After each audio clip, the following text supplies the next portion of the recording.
The Ticats have wrapped up their 3-day minicamp at McMaster University. I'm here with the Spec, Steve Milton. And Steve, what were your impressions from this minicamp? What stood out for you? Well, organization, but normally you see that in football. But even for football, it was very well organized. The personality of the coaches was huge to me.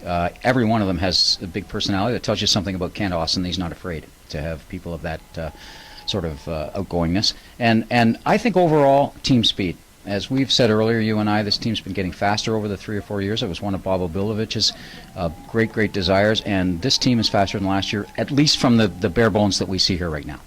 Big story in this minicamp was Kent Austin, obviously his first on-field experience as Ticat head coach. What did you think of his performance? Excellent. I love the mien that he created out there. Again, a lot having to do with the coaches. Clearly trusts the coaches. Never really looked at the defense all week because he trusted his coaches there, and because he has so much work to do with the quarterbacks.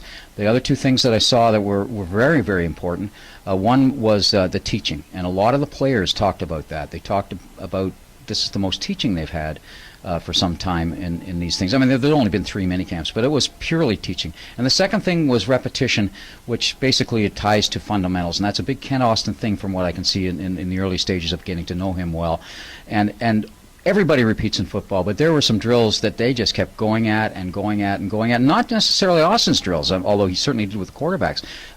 Certainly Jeff Reinbold on the as you and I saw, we spent a little time looking at the special teams, and boy, you never saw that kind of repetition on small parts of special team. So Kent Austin, it seems to me, when he's looked at this team on videotape, he saw something over the years, and that is a lack of fundamentals, because that's what's really being stressed. Make sure to check out Saturday's Spec for Steve's column and my story, and the Scratching Post blog for all the Ticat news. Reporting from McMaster University with Steve Milton, I'm Drew Edwards.